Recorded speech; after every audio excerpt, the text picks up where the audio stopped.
Hi there, everyone. I think we're going to get started here. Great. So I hope everybody's had a good lunch. We're going to get things going here. So my name is Matthew Castell, and I am a founder and partner at Orion Legal Group. And so today, during our session, we're going to be focusing on cybersecurity and international risks in the AI context. But before we get into things and introduce the panelists, I kind of just wanted to introduce this core concept of cyberspace. So why does it matter? Well, simply, the internet has become and is where we live today. It's where we do business, it's where we meet, and it's even where we fall in love.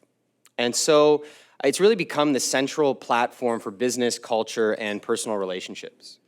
So truly, cyberspace has become the dominant platform for the 21st century. So the issue is that just like in life, not everyone plays nice. And so the internet or cyberspace that we've grown to love and depend upon is now becoming a place of increasing risk and danger.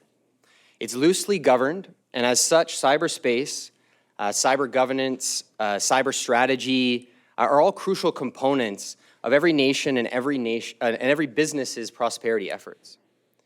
So with the rapid increase in technological adoption, risks are only going to be increasing, and thus new frameworks are going to be necessary to face these challenges.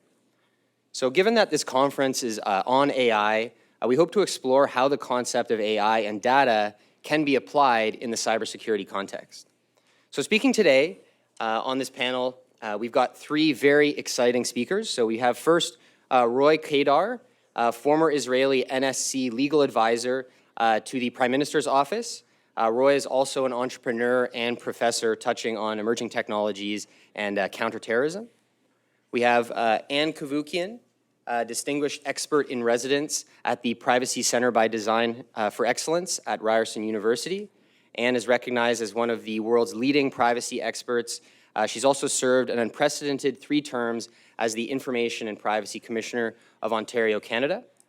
And then we also have Victor Garcia, Managing Director and CEO of ABC Live Corporation, a global management consulting firm working with leading businesses, public sector entities, and not-for-profit organizations worldwide.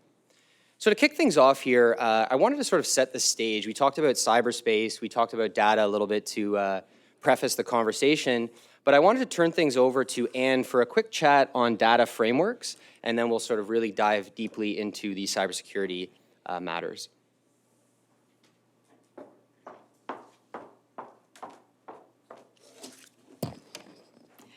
Good afternoon, ladies and gentlemen. It's a pleasure to be here.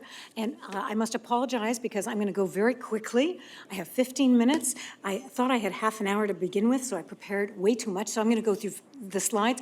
You can have copies of the slides should you wish to review any of it. So that will hopefully alleviate for the fact that I'm going very quickly. I always want to start by dispelling the myths. Privacy is not about secrecy. It drives me crazy when people say privacy is about having something to hide. It's not. Privacy is all about control. It's about personal control relating to the uses of your information. Freedom of choice is critical. Informational self-determination. That was a concept developed by the Germans. They thought it was such an important value. They enshrined it as a right in their constitution in 1983. And it is no accident that Germany is the leading privacy and data protection country in the world. It's no accident they had to endure the abuses of the Third Reich and the complete cessation of all of their privacy and all of their freedom. When that ended, they said never again. And they have stood by that. I've been to many conferences in Germany. Every conference is started with a reference to that time. You never give up privacy and freedom for security, for public safety, for anything. That's what I'm going to be presenting to you today, and I'm going to tell you that cybersecurity challenges are enormous, there's no question. We need to address them. We need to find ways to do both, privacy and security. That's what Privacy by Design is all about. This is something I developed a long time ago in the late 90s. Really took off after 9/11. It was unanimously passed as an international standard in 2010 by the International Assembly of Privacy Commissioners and Data Protection Authorities. And I was surprised it was unanimously passed because most commissioners are what I call lawyers. They love drilling down into Section 39, Sub 2, Part A, and applying the law to the fact situation, getting a wonderful resolution, which I totally support. But what I realized, that they also realized, was that as commissioners, we were only seeing the tip of the iceberg in terms of the privacy harms.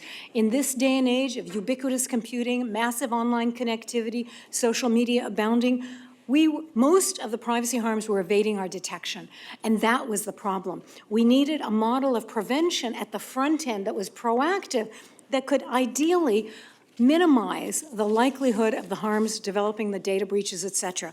That's what Privacy by Design is all about, and we've had great success with it. It's been translated into 40 languages, literally all around the world. There isn't a week that would go by when I was commissioner that I wouldn't hear from some jurisdiction telling me what they were doing. It's wonderful.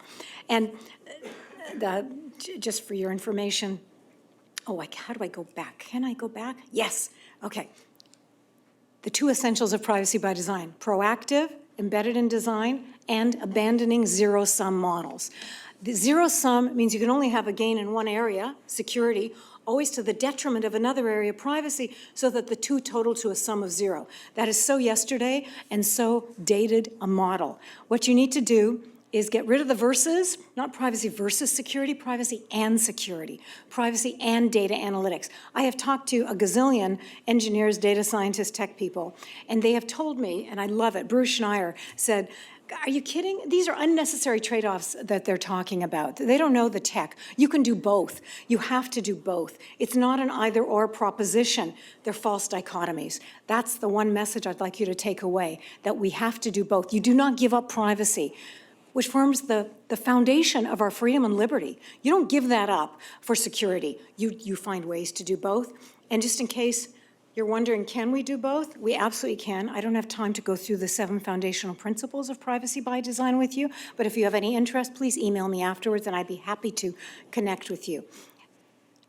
But the one thing you need to know, just in case you're saying, this is pie in the sky, this doing both business, you can't do both, right? It's, operationalizing Privacy by Design. This is a compilation of 22 papers we did with all of the major tech companies in the world. Think of any major tech company: Microsoft, Intel, HPE, Oracle, IBM, of course, I'm leaving out a bunch, on these subject areas, to show that yes, you can have sensors and privacy, you can have RFID, you can have video surveillance cameras, you can do so much.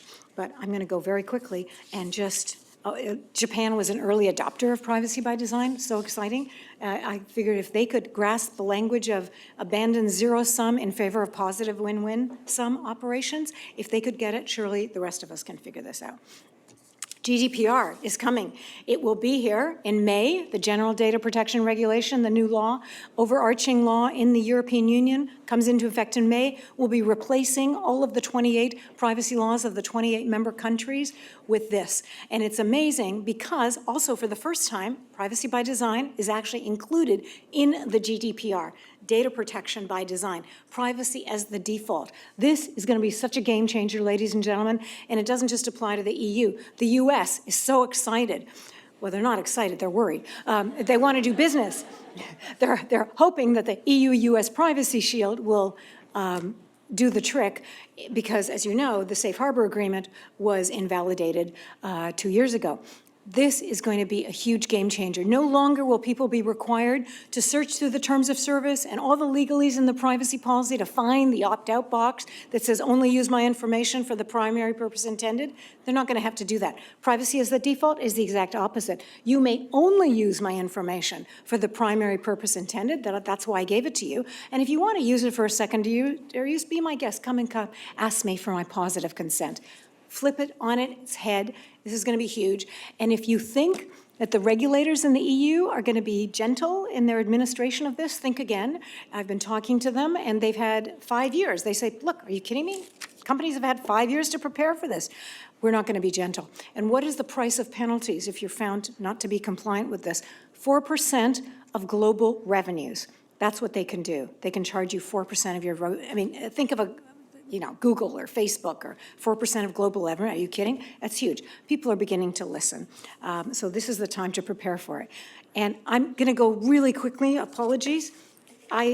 would not be so bold as to say this, but somebody in information age said it's not too much of a stretch to say that if you implement privacy by design, you've mastered the GDPR. As I said, that's far too bold a statement. I would not make it, but perhaps that's one of the reasons I've been getting so many calls about privacy by design lately, because of the GDPR. It's very exciting.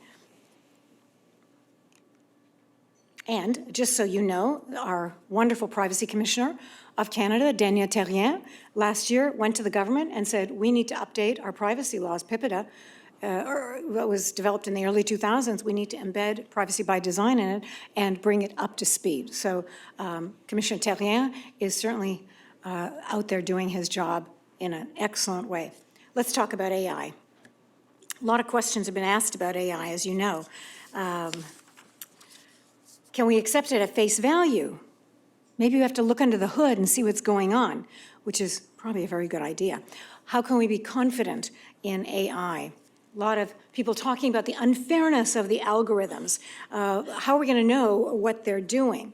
A lot of talk about algorithms discriminating. How do we know if they're fair or if they have bias embedded into them?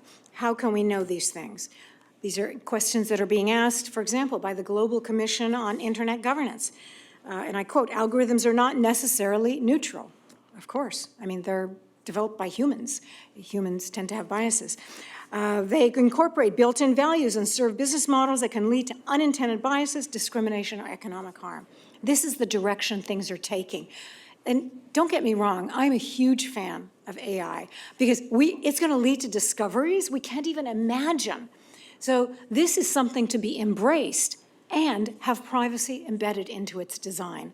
We can do both, because what we don't want is we don't want to have what is being called the tyranny of algorithms, that the algorithms are going to take over the world. We're not going to know what's going on because there's no transparency, there's no accountability. How are we going to hold them accountable? These are the kinds of questions that are coming up all the time. And so there is a huge call for algorithmic transparency. It's really, really important that we be able to look under the hood and have some notion of transparency. What's going on? Who's doing what? This is absolutely vital. And I'm giving you this just as an aside. This is like 4 or 5 years old, this quote, but I extracted this from a conference of data scientists. These are the guys developing the AI.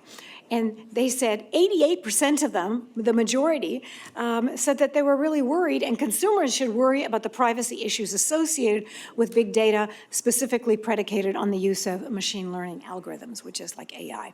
So if the data scientists themselves are worried about this, then perhaps we should take another look. And surprisingly, you may not believe this, because Theresa May in the UK with the Snoopers Charter, which I should tell you, the good news, it was found to be unlawful 3 days ago. Yes, the court ruled against it in the UK. I was so excited. It made my day. But the reason I'm mentioning that to you is because I've got this quote where she says she announced that she wants ethical oversight of AI in terms of self-driving cars and things. So if a Theresa May wants ethical oversight over AI? What a concept. And I also found this other source that said privacy by design was the key to the future of artificial intelligence. I was, of course, delighted with that. This was a couple of years ago. So I turned my mind to maybe we need like a privacy by design version of things for AI. So I developed something, I'm calling it AI Ethics by Design. And I'll just leave this with you because, as I said, we're pressed for time. But it's all about embedding transparency and accountability, adding ethical principles to the treatment of personal data, ensuring that respect for privacy is embedded, that data protection, personal control, privacy is the default coming out of the GDPR, that is also reflected. It's all about being proactive and addressing these issues up front. If you address it up front, you can have privacy and fill in the blank. AI is an amazing, remarkable, I mean, the deep learning coming out of AI here at U of T, we have Jeff Hinton with the Vector Institute, the brilliant mind that he is.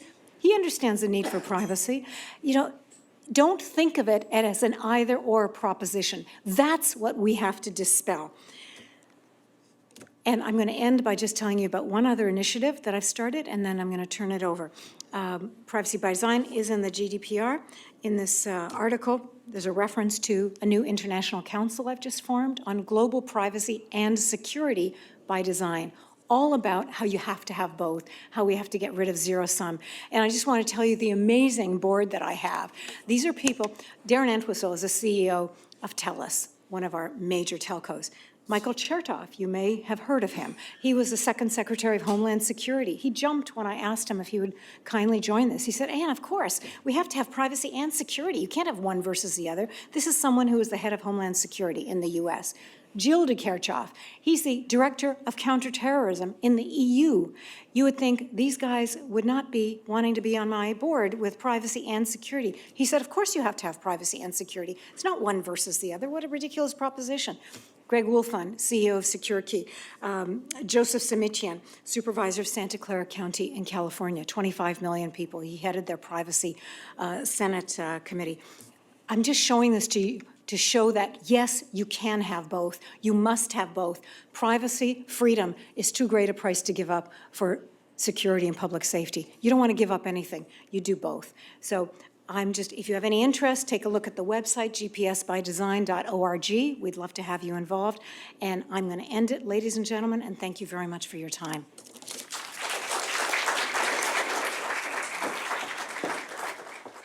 So, thanks, Anne. So that was great. And it really sets the stage well for getting a little bit more, shifting the discussion a little bit more towards threats and cybersecurity, right? Because as Anne has mentioned, this aspect of data protection, we have to kind of look at it as look at data as something of value, right? There's something valuable there that we actually want to protect. And so what I kind of wanted to shift the conversation to here is, we see these discussions where in the past, something like oil as a natural resource has been the most valuable resource, and massive conflicts have been fought over oil. And so I wanted to ask the panelists whether we see, is it fair to say that the next conflicts and wars will be fought over not oil, but over data? Sure. For sure. Definitely.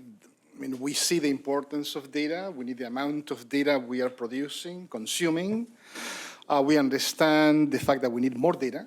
I believe that more data is good, not bad, properly governed, properly used. And we are seeing what's happening. If without going too far, just going to the last elections in the US. Data, fake news, fake data, manipulation was used to influence people. So clearly, and we can go through dozens of examples. Without going too far, we can see the Canadian bread scandal. We just found 5, 6 companies colluding to steal profits by agreeing to increase the price of bread, and this went on for 15 years. Why? Because no one was paying attention. We were sleeping, nobody knew. Having data and potentially having AI capabilities into new cybersecurity and analysis and behavioral tools would have allowed us to find those things. So absolutely, data is the new frontier. With that comes all kinds of implications and realities and responsibilities. And so will these conflicts, who will the major players be? Do you think it will be more state, non-state, or even individuals where the flashpoints of conflict will arise? Yeah, so maybe I want to take it 1,000 years back and then go forward with AI. 1,000 years back, if you look at conflicts, there were conflicts on the military side, cavalier against cavaliers, and on the diplomatic side, so people were doing agreements between diplomats. And conflict have changed dramatically in the last 50 years, and now we can see at least 3 different additional dimensions to conflicts. One is the economic dimension. The second will be the communication and media dimension, which you spoke about. And the third will be a legal dimension on top of the military and diplomatic one. So conflict have become very sophisticated in terms of multi-dimensional conflicts. And now you add another layer that cuts all through that dimensions, and this is the cyber dimension. So you can run a conflict, you've seen in Ukraine and other places in the last few years, you can run a conflict on the physical dimension as well as on the cyber dimension. That changes the equation quite dramatically because it's not only privacy on the individual front, it's the entire how states look at the dimensions of the conflict, now how they are coping with it. So the players are changing. Instead of states against states, it's now organizations and NGOs and corporations and individuals. All of them are being part of those conflicts. And this is a major change. We have come from countries against countries to individuals being participating in conflict that sometimes don't even understand are part of the conflicts. Data is just becoming such a valuable proposition in so many different realms. And people often talk about the ownership of data, who owns the data. I tend to avoid the language of ownership, especially when I was commissioner. What I focused on was who has custody and control of the data. And it's usually the company or a government department has custody and control over the data, but with that comes a huge duty of care over the data. But I always tell them, you may have custody and control over the data. The data doesn't belong to you. The data belongs to the data subject, the individual to whom the data relates. So it is also to your advantage to give the data subject access to their data. A, it's their data. B, they're the only ones who are going to know if it's accurate or not. So if you want to enhance the quality of your data, make sure your data subjects are involved in the proposition of what you do with their data and how you process it to ensure quality control, et cetera. It is such a remarkable area. And as I mentioned, with the GDPR coming in to effect in May, you are going to see the data proposition turn on its head because all of a sudden, companies and governments are only going to be allowed to use the data for the primary purpose intended. This is a huge game changer. This is the exact opposite of what's happening now. So watch for a very interesting landscape as of May following, because you're going to have a lot of turmoil already. I don't know if you've noticed, Facebook has just issued, they've got a new privacy center they just opened up, announced it yesterday, and they've got these new privacy principles they've put it out. Really, isn't that interesting? Well, it's no accident that the GDPR, the countries in the EU are looking at them, and it's going to cost them a fortune to keep doing business the way they're doing it. They're not stupid. People are responding. So that's a nice segue into my next question here. In terms of getting a little bit deeper into cyber conflicts and threats, the default assumption in cybersecurity has always been that everything is vulnerable. And what I sort of wanted to explore, get your perspective on it, why is that? What is it about cybersecurity itself that indicates, or rather ensures, or that everything is vulnerable? And are there any sort of structural factors and incentives that exist with regards to the custody of data, as you say, that mitigate, that sort of impede efforts to secure data? Yeah, go ahead. Sure. So I think that is at the crux of the matter here, which in fact is an opportunity for us in Canada if we are going to lead the effort to try to define how do we deal with this new world. The fact is that laws and treaties and legislation were developed by states, unions, and often very defined geographical areas. And they frankly don't work anymore. We live in a world in which the internet is global. We may have hackers in a foreign country trying to penetrate a database or steal data for profit, or just for fun, or to damage information, or to damage the economic prospects of a region, or to kill somebody, okay? In jurisdictions that are all the way around the earth, okay? So it is almost impossible to try to apply legislation that was developed, as we learned this morning, 200 years ago, to realities of the 21st century. So the fact is we have to use new models. We have to start thinking differently. This concept of evolving over time, right? We heard this morning about this concept of protection that maybe is life of the author plus 7 years. Well, this is 150, 250, 350?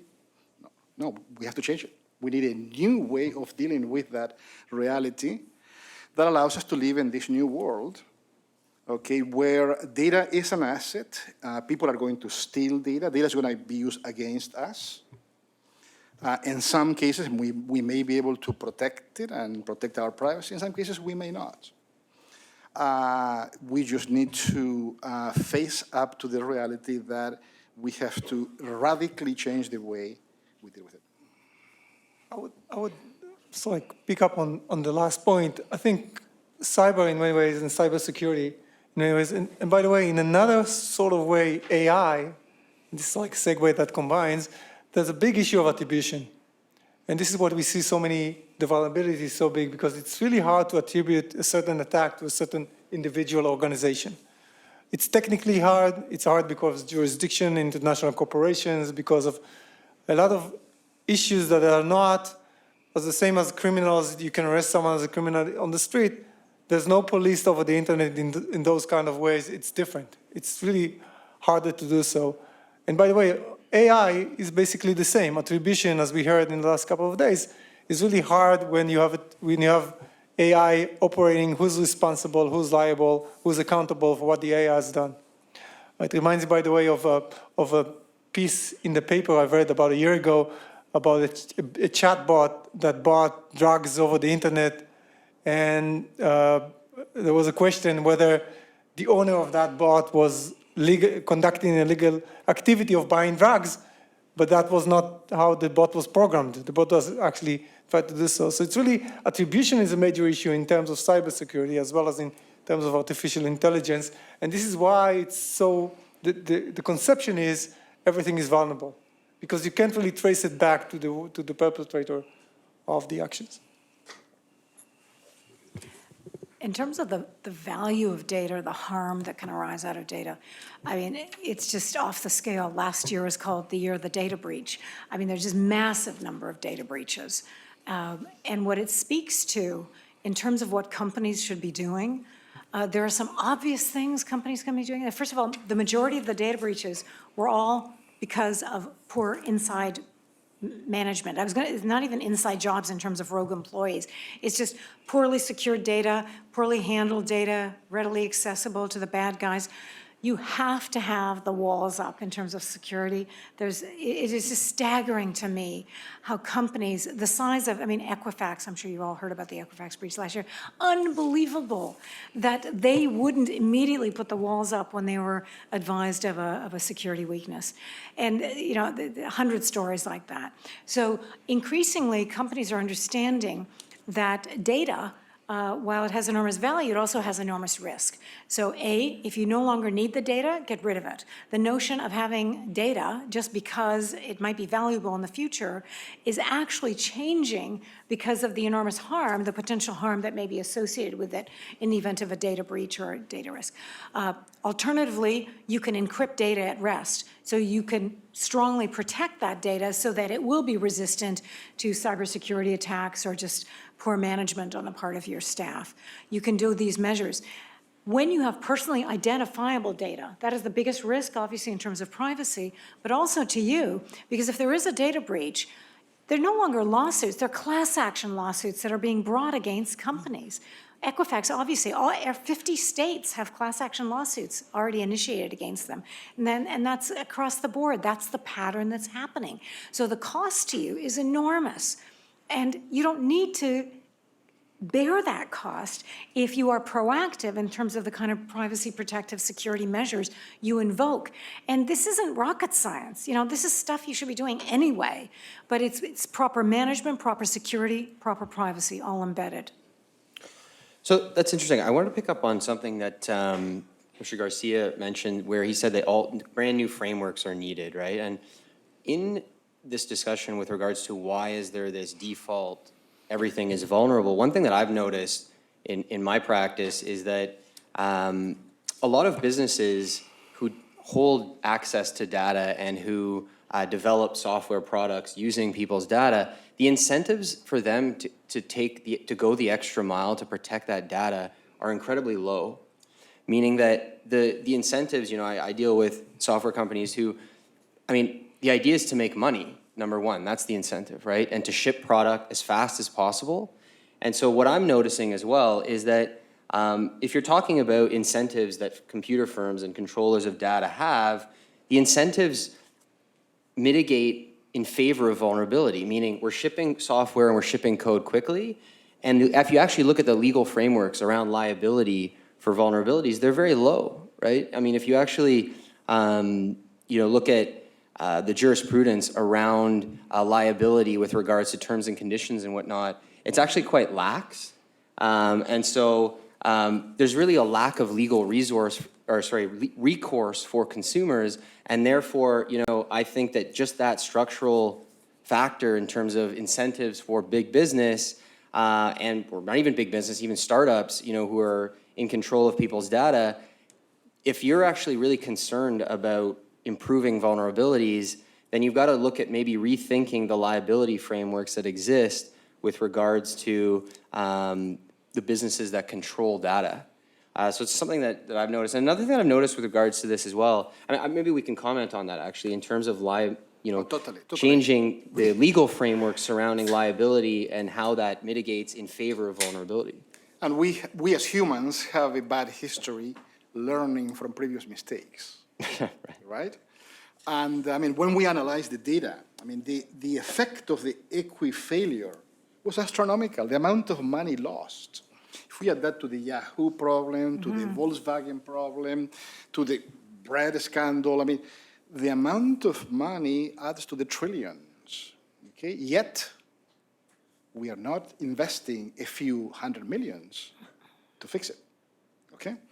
We are not investing the effort or the willpower or even to legislate enabling proper governance. We are fearful of implementing things that may snoop on our own employees, who often are the source of the breach.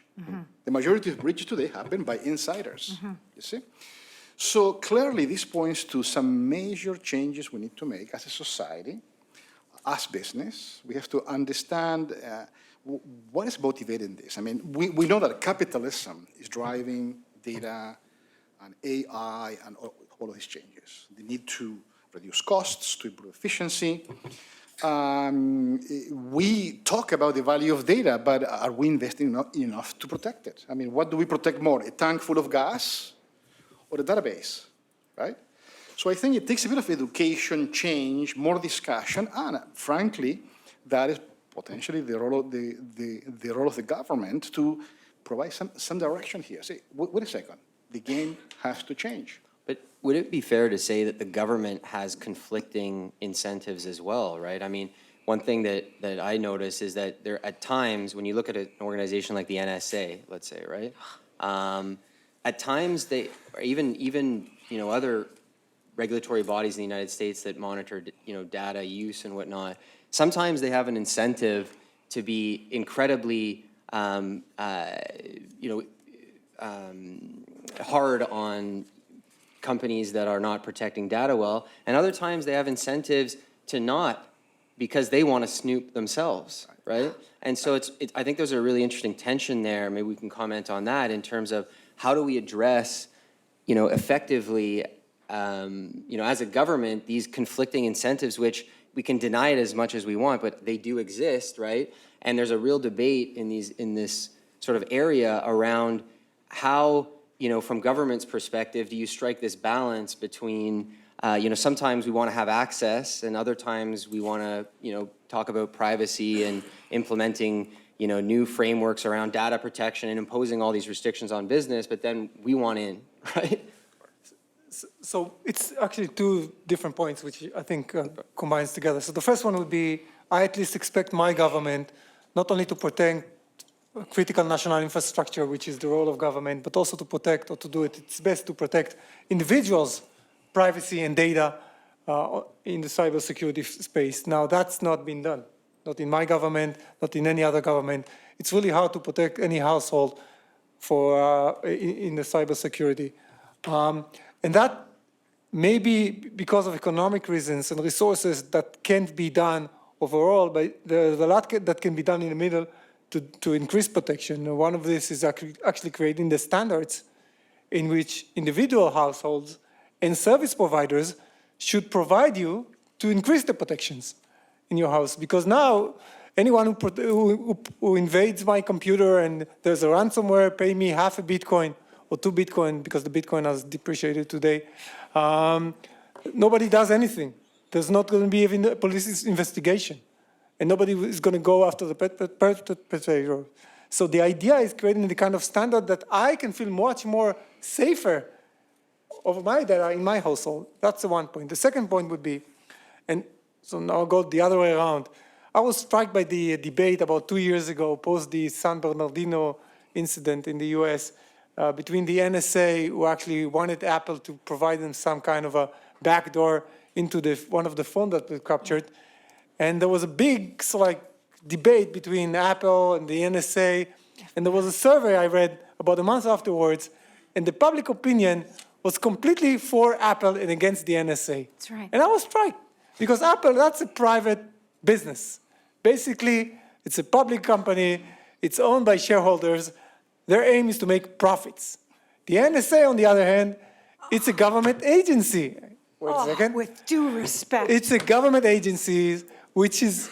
Oh, my God. Respect You to were the defending NSA. the NSA. No, this is perfect. Let's have a debate here. I'm actually defending, we'll defend the NSA in saying that the NSA's job was to protect the public by going after those who made the attack. And the debate was, and the people swayed after Apple, not the NSA. Damn right they did, rightly so. Apple protects customers' data end to end. You buy an Apple product, you know there's end-to-end encryption. That's what they tell you. You buy it for that reason. Certainly I do. They stood up to, it was the FBI, James Comey, who is no longer there. James Comey is the one who went after them, and they fought back, and they won. I mean, James Comey knew he could get somebody else to crack the code. He got an Israeli company to crack it open. There was no issue that they couldn't get into it. That's not the point. The NSA is a joke in terms of you think they're securing your data. Oh my God, Well, NSA is not about securing the data. It's about going after those who committed the attack, which was important. Now, I know Apple is protecting... You think Apple should have forfeited all the promises that they made to their customers and just say, oh, forget about it. We're just going to support the government because they want to go after this. That's an absurd proposition that promises made to customers should be overlooked whenever a government entity comes into it. And the government entity is the NSA? Are you kidding me? Do you know Section 702 has just been approved again, the FISA section in the U.S.? Basically, they can get into anything in terms of not only foreign individuals, but Americans as well. It is a joke if you think that the NSA or our CSC, I'm not particularly fond of them either, but the point is the independent oversight is completely lacking. The CSC, for example, there is no independent oversight in terms of I used to be a privacy commissioner. I was very fortunate to have independence. I didn't report to the government of the day or they would have fired me. I reported through the Speaker of the House to the legislature consisting of all three political parties. That enabled me to give what I thought were fair and reasonable findings. If you are a government agency, there is no one overlooking what you're doing in terms of independent oversight of the NSA, for example. And one example, there used to be, it doesn't exist anymore, it exists, but it's not functioning. PCLOB in the United States, the Privacy and Civil Liberties Oversight Board. The former chair of it was David Medine. He issued a report, you can access it, in 2014, where he said all of the kind of surveillance that the NSA, the FBI, et cetera, were doing in the US, the government, to find the potential terrorists, the phishing expeditions of massive databases, not one case of finding a real potential terrorist was found. Not one. It is pointless. But what did it do? It created a gazillion false positives. False positives are when you are falsely accused of being a bad guy, a potential terrorist, or you're on the no-fly list or whatever. Try to clear your name when you have been falsely accused. I had so many people come to me when I was commissioner saying, I'm on the no-fly list. How the heck do I get myself off? I'm perfectly innocent. It would be like you or me being on it. How do you get yourself off? It is a nightmare. And that's what governments overlook, all the prices that you have to pay. So, may I comment, because you are right on many things. Anne and I have co-presented and co-worked on this topic for many years. Now, one of the things that we have to keep in mind is that the reasons you are able to say that is because we live in an open society that allows us to look into that and understand that these things happen. Yeah. you would be shocked out of your shoes if you understood really how corporations use data. Or governments, Right? please. So the problem exists around. It's not just in one area, nor the issue is the lack of balance, the lack of proper governance, the lack of ethics. I mean, I teach at Schulich. We have a reputation for incorporating ethical business practices and corporate social responsibility. And there are things that really cannot be monitored. It has to be taught.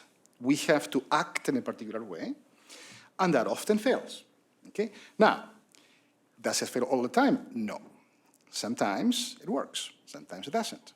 So this is the challenge we have. How we develop a system with the governance, with the right compliance, with the right controls, with the right openness that gives us that good feeling that, oh, my privacy is being protected, but, oh, when the time comes to save my life will be saved. How do we achieve that balance that gives us both, okay? I used to believe, like Jim Cook said once, that you could have privacy and complete safety. I'm telling you that now, being older and wiser, I'm telling you, I don't think that's totally possible. There are cases, okay, just like we think that the self-driven car will never crash. And we're gonna build it in such a way that will be so good, it may never crash, but let me tell you, it will crash. And at that point, somebody will get killed or may get killed.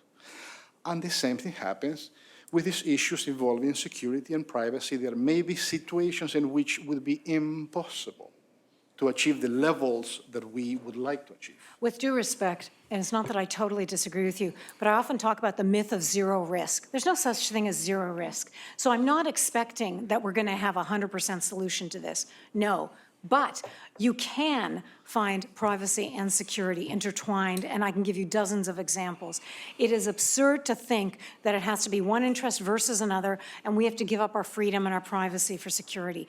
It's nonsense. Who would want to live in a world like that? And it's not just corporations. You say corporations are, you think governments are, oh my God, governments, there's so much going on that we don't know about. I just got a little peek of it, and it doesn't matter which political persuasion. When I was commissioner, there was each political party. There was the NDP, and then the Conservatives and the Liberals. So and whenever it was the government, the political party wasn't in government, they were all for privacy and doing all the right things. They become the government, everything changes. All of a sudden, the interests change. Do not think for a moment that corporations are worse than governments. Of course, there are bad corporations, and we have to out them just like we have to do with government. But oversight is critical. It has to be independent, and we have to keep our eyes on this. But what you cannot forfeit in this whole equation is freedom. Forgive me, I often talk about myself because it just will give you an idea of the background. I'm Armenian. My grandparents escaped the Armenian genocide in 1915. My parents moved to Egypt. I was born in Cairo. It was under British rule for most of their lives until the British pulled out in the late 50s and Abdel Nasser came in, nationalized the countries. Freedom went out the door. The banks were nationalized. It was nothing. My parents gave up their charmed life. They had everything. My mother had nannies, loved having children. They gave up everything, snuck out in the middle of the night, 8 suitcases, 3 children, and 1 grandmother. And we came and lived in the basement of a friend's house here. I was 4 years old. This is my mother telling me. Lived in a basement of a house for 6 to 8 months until my dad got his business going. The reason I'm telling you this is I said to my mother at one point, what possessed you to give up all the luxury you had in your beautiful life in Cairo to come here to nothing? And she looked at me like I was crazy. And she said, my daughter, we did it for you and your brothers. We want to raise you in freedom. The concept of not having freedom is just untenable. We enjoy it and take it largely for granted here. You cannot have freedom without privacy. That's why we need them. Yeah. And that's the opportunity for AI. I mean, we live in such a complex society. Things are becoming so radically different than they used to be. Plus the fact that the bad guys have as much money and as many brains and as many tools as the good guys have, that we need to rely on tools such as AI-driven cybersecurity to help us deal with the issue. It's beyond humans. Right, and freedom is for freedom from tyranny, freedom from people invading your privacy, and freedom from terrorism. And it's all about freedom. So developing the kind of tools that allows freedom goes always, both ways, privacy and security. Yes. Do you think that in terms of, well, we mentioned before, earlier on in the conversation with regards to the incentives that exist, right? The conflicting incentives for government, the conflicting incentives for business. Do you think that this equation of conflicting incentives would change if there was a better pricing mechanism for data, right? In the sense that, well, if we were able to somehow get a little bit better of a pricing mechanism with regards to what everyone's personal data is worth, then perhaps the incentives change with regards to government and private business because, every individual citizen potentially would have an idea of what their data is actually worth, right?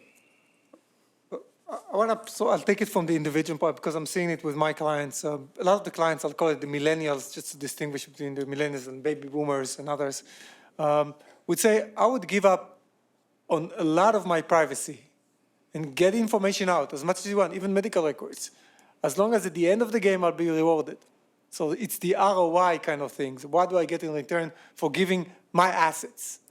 So I will sign Gmail and Google for I agree. I will give Facebook. I will do even more. I just want to see what's the use that's been done with my private information and how I get rewarded back. And this is, I think it's a big difference than the older baby boomers who would say privacy is important to protect and so on. And those millennials, so I call them, will probably drive a force of change, which will create towards what I'm calling, the shared economy, attention economy kind of a system in which you get rewarded for any use of your information. That can be done through technology, by the way. If you look at the blockchain technology as one example, that can look at microfinancing and transferring value through the blockchain, which is recorded. It also raises some other privacy issues on top of the blockchain because that's an open ledger. That's a different issue. I'm seeing much more of that today than in the past. Right, exactly. So, even some of the cures we're looking at, we had a fascinating discussion with some of the promoters of blockchain technology in Toronto a few months ago, introduced some fascinating new privacy issues. The fact is that because everything is new, because everything is a new environment, we need to rethink how we deal with it. Okay? Mm-hmm. And I just think that, I think that the elephant in the room sometimes in these conversations with regards to, is it privacy? Is it innovation? Is it security? Is it freedom? I think that there needs to be a little bit more thought put into what value individuals are ascribing to their data. And I think that, I actually want to open it up to the floor here. I mean, I think... I'd like to respond, though. Sure, absolutely. I didn't have a chance to respond to this. You're absolutely right. First of all, privacy is all about what the individual wants to do with their information. So, privacy is not a religion. You want to give away your information? Be my guest, as long as you are in control of making that decision. And in terms of the data exchange, the monetary value, if you want to negotiate with a company and you value your information this way, and by all means, that's your prerogative. There's no question. In fact, there was just a study that came out in the States that AT&T, if you allow them to use your data, et cetera, your customer, you can use their services for free. Otherwise, they charge you $600 to $800 a year for use of their services, and you decide. That's fine. But I want to make sure I raise this point. It is a myth that millennials and younger kids don't care anything about privacy. Check out the research of Dana Boyd at New York University, and 2 other studies have just come out. I forget the names of the individuals, where they challenge that view dramatically. And Dana Boyd has been studying this for 15 years. The way kids perceive privacy is very different from how you and I may perceive privacy. They don't have possessions and financial, et cetera. But man, do they know how to keep information away from their parents in terms of who they're dating. I mean, things that we might consider inconsequential. They know how to encrypt data, they know how to protect it, and they know how to share it with who they want to share it. So it is such a myth that kids, millennials, younger people don't care about privacy. They deal with it differently, and they have every right to do so. I talk to a lot of kids in schools, and I give this kind of talk about privacy being about control, and, they think it's not a big deal information. I give a couple of examples of things that have happened when you go online and girls have revealed through Facebook, other sources, where they actually live, and bad guys have gone to their homes and done really terrible things to them. I give these slides because I don't expect them to believe me. I put the stories up from the newspaper. When they read this, these are things that have never occurred to these kids. And after that, I say, okay, you've been exposed to this. What would you do to prevent this from happening? The hands go flying up. They've got like dozens of brilliant examples of how they would protect the data and ensure it goes to the right hands and to only the right people. You've got to put it on their agenda as to why it might matter, and then the decisions have to lie with them, of course. But it is a myth that millennials and younger people don't care about privacy. They care about it very deeply, very differently than the way you and I might. So I wanted to open it up to the audience as well. I think that, there may be some questions with regards to establishing a pricing mechanism, or rather sort of getting a better idea of what the sort of value of data is. I was wondering if, anyone had any ideas about that or had any questions with regards to that. So to that point, I'm wondering on attributing that value. So that information, creating value out of it is a question of perspective. So you're attacking it from different sides, and that information is in and of itself not necessarily valuable. So you're asking for a pricing mechanism that assumes ex post evaluation of what's it actually worth. And tracking that is very unfeasible. And not only that, but to me, and this is where I'll kind of twist it into a question, I promise. I wonder whether creating, associating that value takes what's a fundamental personality right, which is privacy and data, and transforms it into a property right, which is basically creating and commoditizing it. And to me, I just wonder whether by pricing it, whether we're really just actually forsaking it. And I'd like to hear your thoughts about that, because to me, through those end user license agreements and whatnot, if you have it even more crystallized as a property right, whether it'll be even more tradable, even more and assignable ultimately. So I'm just wondering your thoughts, whether that angle to me is an important one. If we want to respect privacy, we should focus perhaps on privacy. If we want to work about the economics of data, we should turn to competition law. We want to look at data sets and how they work and how they interface. I should look at IP law, like data portability, right? The right for an individual to take your data and to merge it to another platform. How should you be able to charge for that kind of service? What does that look like? Where are you working with proprietary formats? So all of these, privacy has impacts on IP and competition for sure. But to really go forward with a value attribution to it, I find might make that worse. And I'm just curious to hear your thoughts. So I think it's difficult to do. Some studies have shown that there are two main issues people have with the data.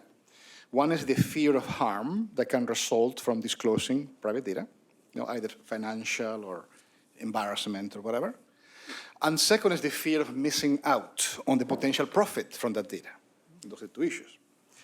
The problem is that often this data, to allocate a value to this data would be astronomically,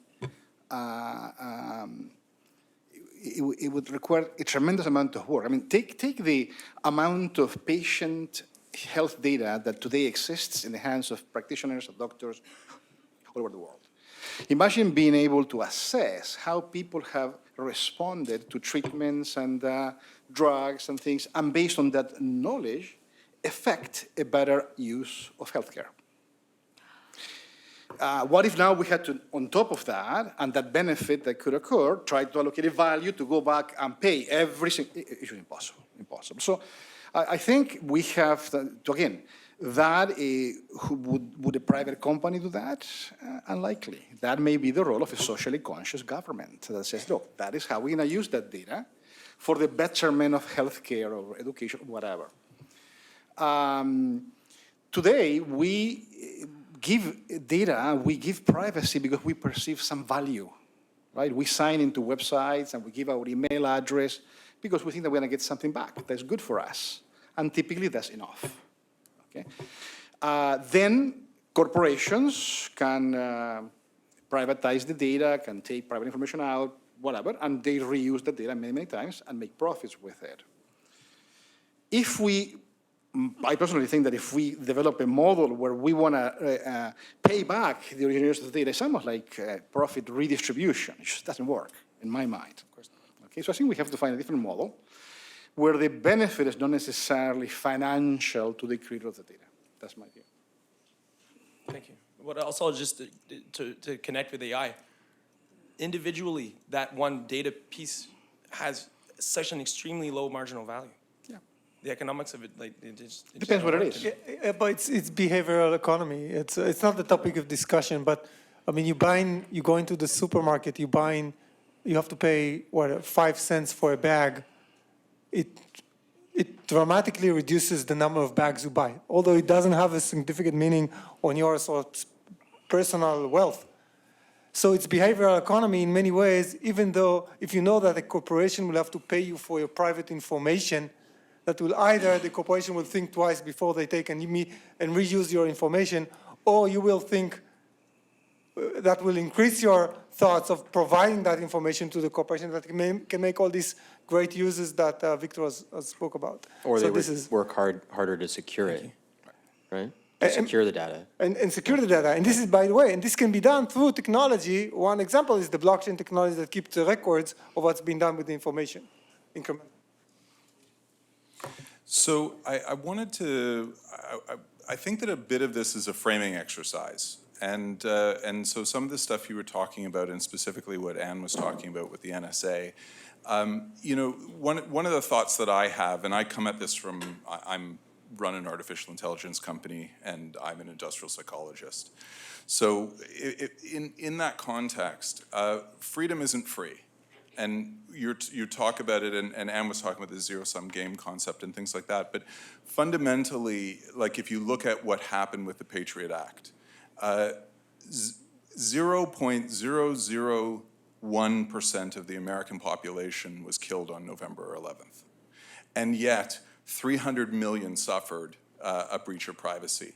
So I think that we actually can look at this in a different context, which really is what's the general good, which is a legal concept, essentially. So I think that a lot of this stuff, as we start talking about it, may need to be reframed, because it's not a black and white answer. But then to bring this forward a little bit into the AI space and people's personal information, I think that you can't legislate, you can't, and in large organizations, and we work with some of the largest banks in the world and insurance companies and stuff like that, the CEO, the board of directors, none of them have any idea about what their cybersecurity people are doing, the level of security. They're being told it's great, and in my opinion, enormous amounts of it are antiquated, and just Yahoo, a technology company, Equifax, essentially a core technology company, and core to most of the banks and financial institutions. I think the only solution actually is to have an existential moment. Like if Equifax ceased to exist, if they were too big to fail because they lost this data, as opposed, or they did fail, whereas right now they're too big to fail because they're just so relied upon around the world. But if that was an existential moment for the company, then everybody's attitude would change dramatically. And so maybe the 50 lawsuits, the 50 class actions in the States, there's stuff happening in Great Britain as well. One of our clients is one of their competitors, and they're seeing their business expand dramatically. Like these kind of things may be the things that actually drive change more than legislation ever could. Because at the end of the day, you know, most of us know that there are penalties for certain infractions that we have when we drive our cars. Knowing what the dollar value of it is probably doesn't make a big difference. And if anybody's sped along the highway and you pass those signs that tell you what the price of driving so much over, generally speaking, you look at it and go, I can afford that. So I don't think that these can be legislated. And so I'd love to hear what you think about that. I actually agree with you, but I also think there's a role for legislation. Legislation can't keep up with the pace of technology, first of all. It's impossible. I mean, the laws we have here in Canada, well, and the US is even worse, just don't keep pace. And I mean, the privacy law in FIPA in Ontario was introduced late 90s, PIPEDA federally, early 2000s. I mean, it's ridiculous. They can't keep pace. I think the GDPR is going to change that because it will have a pervasive influence everywhere.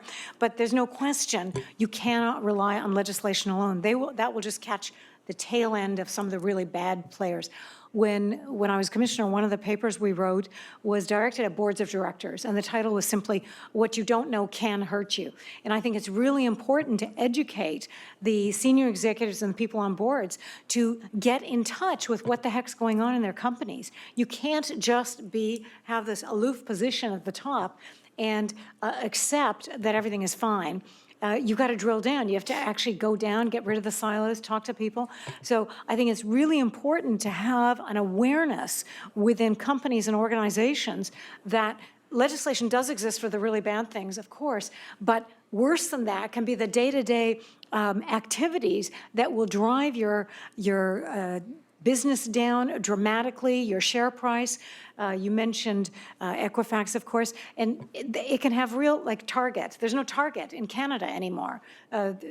You know, there was a big breach a couple of years ago in the States, and the CEO of Target resigned, and the president of Target Canada was fired, and then Target pulled out. I mean, it just wiped them out.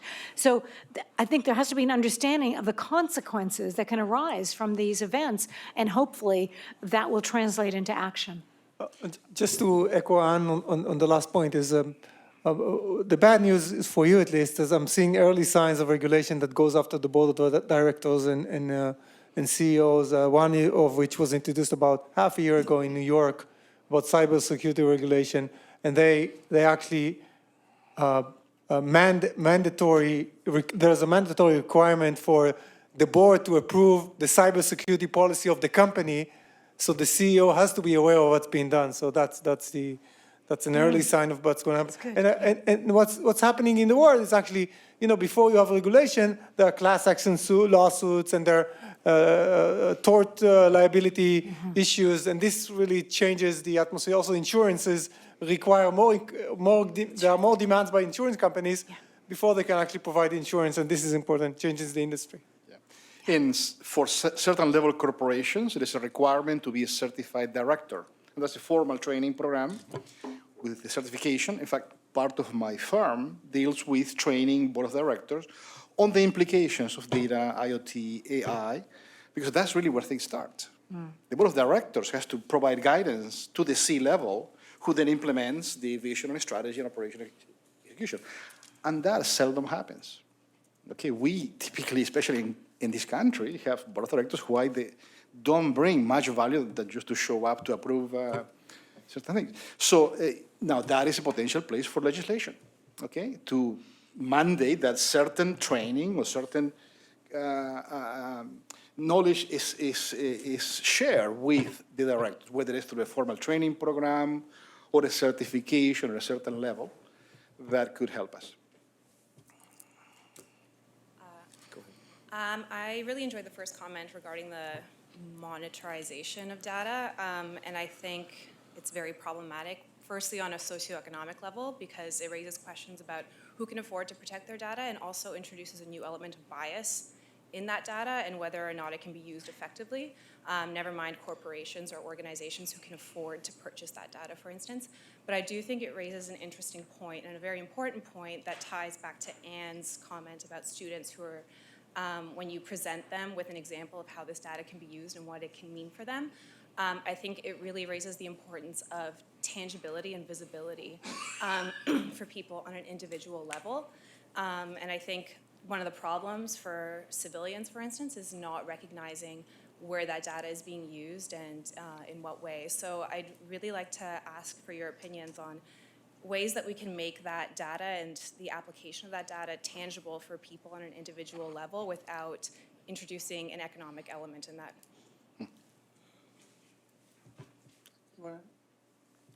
I agree with her.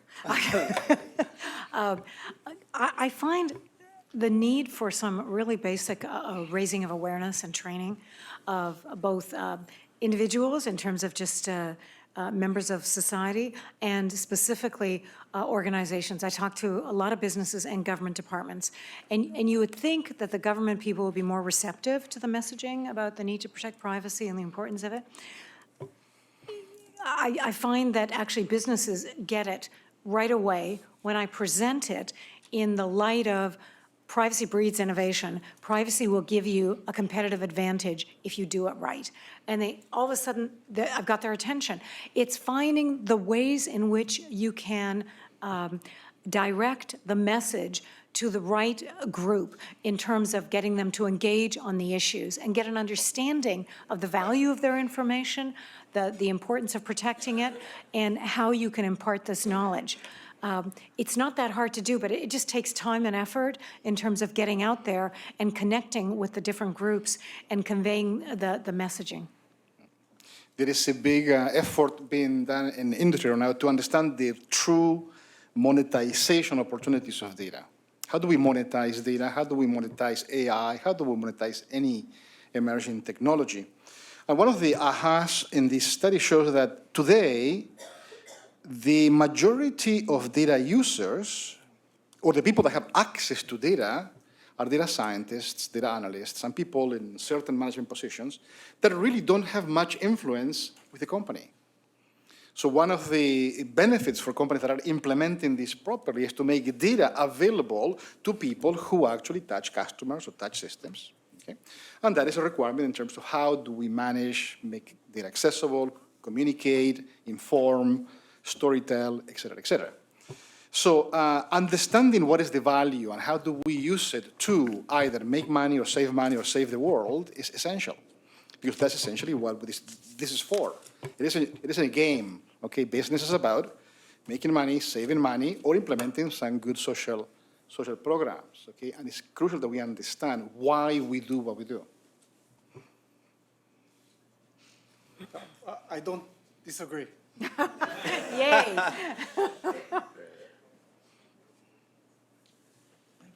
I have a general question related to artificial intelligence, cybersecurity, and extreme groups. Companies like Google, Facebook, and Twitter usually respond to claims that they are not doing enough to curb the propaganda of extreme group by saying, well, first, we cannot scan the entire on the internet. There's too much information out there. Secondly, we are not expected to do so. You know, internet service providers are exempt by law. So they seem to be implying that if they are to provide a proper job in securing the public, they need more access. So as Anne highlighted this, what she called false dichotomy. So from your experience, do you think that it is possible to use artificial intelligence to constitutionally yet effectively curb the spread of jihadi ideology online? To what extent, if at all, do you think this toxic cocktail of privacy, free speech dichotomy within the context of cybersecurity complicates the task of internet service provider in general? Do you have any thought? Thank you. Facebook I know Facebook just recently came out and basically said that they're specifically working using a new research group that they've got focused on AI, or leveraging AI in order to take away the job of what they're using now, which are moderators. They've hired thousands of moderators that are constantly looking for content of the nature that you're talking about because of the public backlash and because of this. I think one thing we haven't talked about a lot is trust.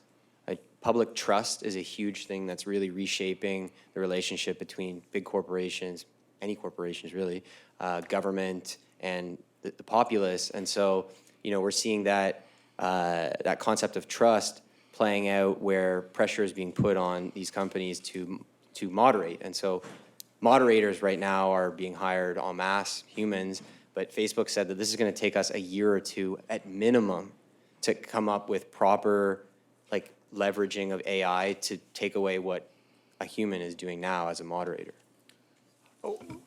just to add to that, where I'm coming from is there's a lot of pressure on regulators and from regulators on Facebook and other kind of platforms to really take all measures needed to get all that kind of inciting data from the website, from the pages, the Facebook pages, to get it out. And for the time being, I have no idea if they're using AI or will use in the future AI. For sure, they will have to use some kind of an AI in the future. But that's pressure from the public on governments and from regulators on Facebook. And also the pressure, and also there were, I think there was pieces in the news that they're going to file a lawsuit against Facebook because they saw like host inciting materials over the pages. I think that's going to do its own, whether it's going to take a year or 2 years, or even more. We are seeing these giants, Facebook, Google, and Amazon of others, taking more, from a legal point of view, more also like from an administrative law applying to them than just the contractual commercial law that used to be applied. And that's where things will go forward. Whether they're going to use AI or not, that will depend on that's the mean, not the end. The use of AI and advanced technologies absolutely can help us find the potential terrorists, et cetera. And let me be clear, I'm all for privacy. I'm also all for finding the bad guys. Nobody wants the bad guys out there. But imagine this scenario. This is one of the first projects I'm working on with our Global Security and Privacy by Design group and researchers at U of T. We're calling it privacy protective surveillance. So homomorphic encryption, for those of you who may not be familiar with it, it's amazing. What it is you can do all kinds of searches and statistical analyses and data and analytics on encrypted data in encrypted space. And the data remain encrypted until you make a decision to decrypt.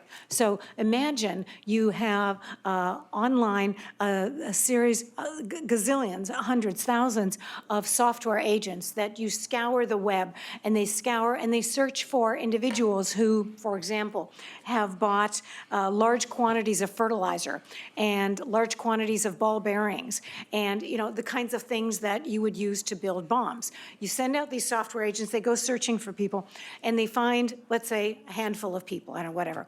All this information is in encrypted space.